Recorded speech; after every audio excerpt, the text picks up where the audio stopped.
miércoles 24 de mayo de 2023 y hoy, hace unas horitas, se han cumplido 13 años del final de Lost, de la serie Perdidos, una serie que lo cambió todo en el mundo de la televisión. 13 años en los que antes de esto la televisión era bastante diferente a lo que es ahora. No es la mejor serie de su momento, no fue la mejor serie ni siquiera en su momento. Antes ya había salido Los Soprano. Ahora a quien le guste más Perdidos, a quien le guste más Los Soprano, son series muy diferentes. Pero el caso es que no es una serie que vino a cambiarlo todo desde el punto de vista de que no se habían hecho series buenas antes. Porque en aquel momento, digamos que la televisión era la hermana tonta, el hermano tonto, el hermano pequeño, y directores, productores, actores, actrices, músicos para la banda sonora. No se trataba una serie con el nivel que se trata hoy de producción, de seriedad, y obviamente al final esto es un negocio y para ellos es una profesión del retorno del dinero, de poner ahí tu experiencia, caché y todo para irte a una serie cuando igual estás perdiendo el tiempo y podrías o deberías estar haciendo una película. Pues eso cambió con Lost. Otra cosa que cambió con Lost, y yo creo que fue lo primero que viví yo creo que es lo primero que se vivió a nivel mundial en cuanto a un estreno global. Cada día en el que había una emisión, ahí estaba la gente esperando a ver qué pasaba. Esos momentazos que hubo, pues los ruidos de la isla, la escotilla, qué pasa con la escotilla, los números, Desmond, los otros, la pareja que hicieron Terry O'Quinn y Michael Emerson, John y Henry Gale, que luego resultó ser Benjamin Linus, esa dualidad entre hombre de ciencia y hombre de fe, entre Jack y John. Bueno, fueron muchísimos momentazos de la serie, no todo fue maravilloso. Luego llegó la huelga de guionistas y en esa temporada sufrió muchísimo la serie y luego pues al final no era lo que era al principio, pero esto por desgracia suele pasar más de lo que nos gustaría. Pero el caso es que era un estreno global. Esto hasta la llegada de Netflix como primera plataforma, digamos, o primera televisión mundial, no es algo que se haya visto. Y esto lo empezó Perdidos en su día. Perdidos, Lost, voy a estar usando los dos términos aleatoriamente, creo yo, fue una serie que lo cambió todo por el fenómeno fan.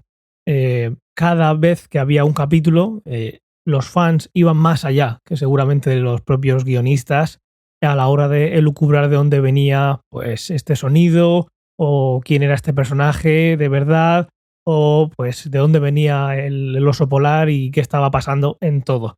Esto es algo que superó a la propia obra y es algo que la hace crecer, que la engrandece y que no hubiera sido lo mismo sin este fenómeno fan.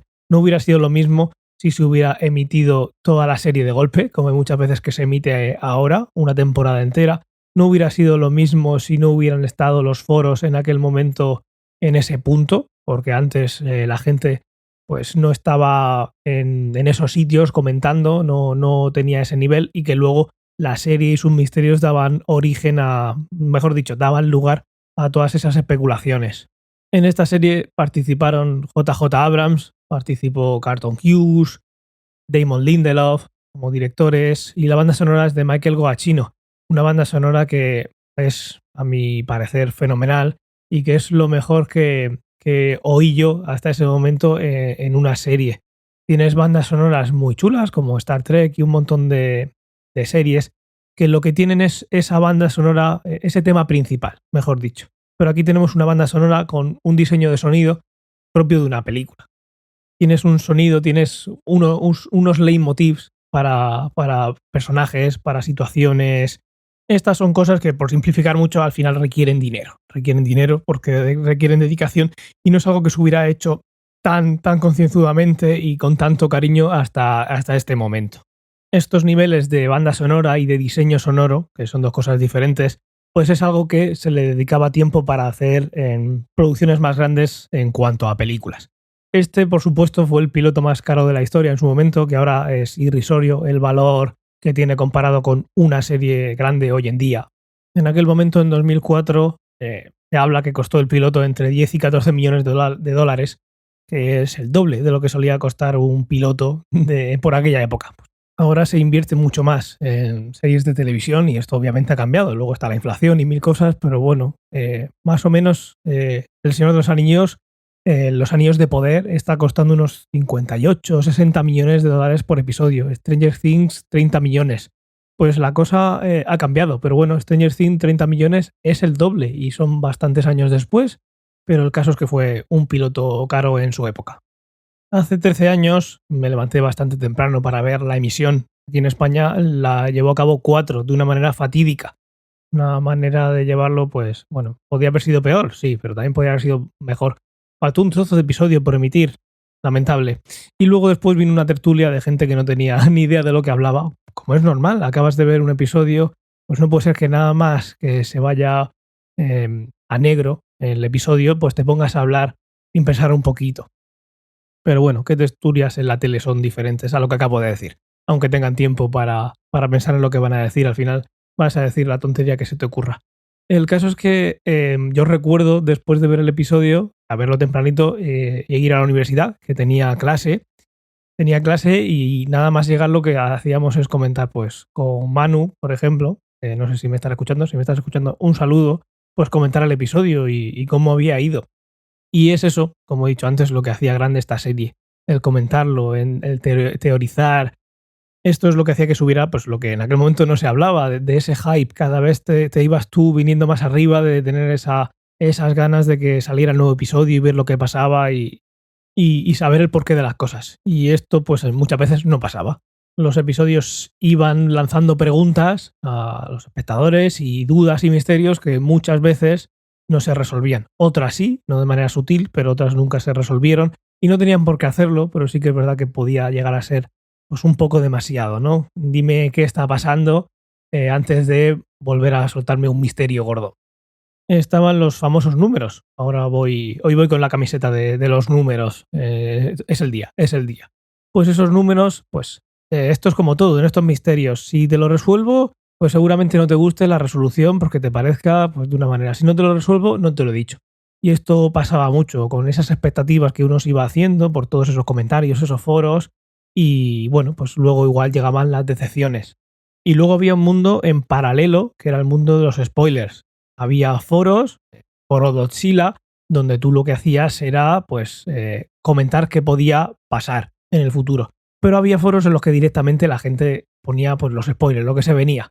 Había gente que vivía de eso. Yo siempre he huido de eso, no tenía necesidad ninguna de spoilearme. Y ahí es donde esa palabra se hizo grande, creo yo, en cuanto al mundo de contarme algo antes de que llegue el momento. Pero había gente que es lo que buscaba. Había gente que es lo que buscaba y si no estaba leyendo spoilers no era feliz. Ese no era mi caso. Mi problema era el aguantar sin spoiler entre un capítulo y el siguiente.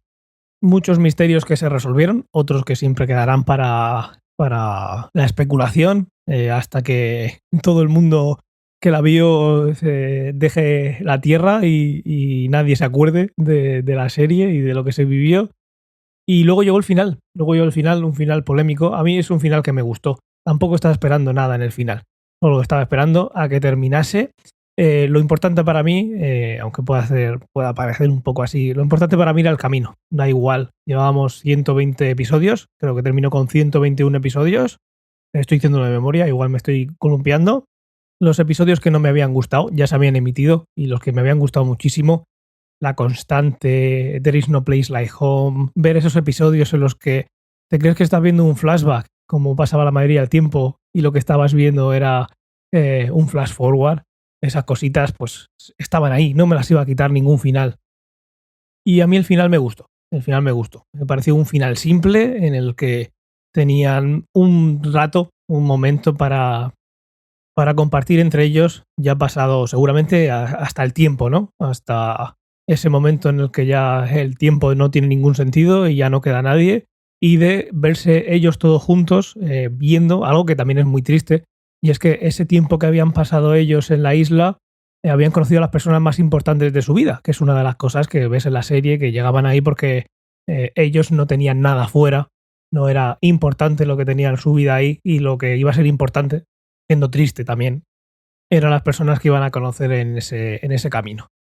Una serie que me encantó, una serie que cambió mi forma de ver la televisión, una serie que hizo que la televisión creciese en cuanto a series de televisión. Ya puedo dedicarme como actor profesional y con mucho caché a hacer películas o a hacer series. En aquel momento pues no era algo que estuviera tan claro como ahora.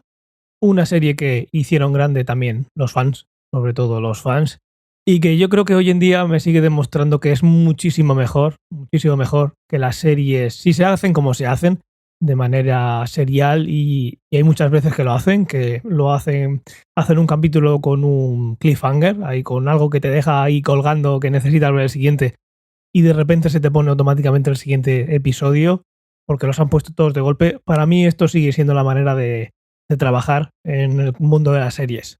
No concibo todavía y no me gusta que la serie se publique una temporada entera del tirón, pero bueno, esto como todo al final son opiniones personales. A día de hoy sigue siendo la serie que más veces he visto. Las veía, como ya conté, la veía por la mañana cuando salía el episodio y luego la veía otra vez por la noche y luego la he visto 5 veces más. En aquel momento también salían muchísimas menos series semanalmente, así que pues también tenía tiempo de revisitarla. Y ahora te pones a revisitar una serie, pues estás perdiéndote muchísimas series nuevas que también merecen la pena. No sé si en aquel momento se hacían en Estados Unidos 15, 20 series al año o algo así, y ahora se están publicando al año casi 400 y pico, 500 series. Así que, pues eso, una serie que lo cambie todo. Y nada más por hoy. Espero que te haya gustado el episodio de hoy. Espero tus comentarios, como siempre, en la comunidad de Telegram en t.me/ciencia o ficción. Un saludo y hasta mañana.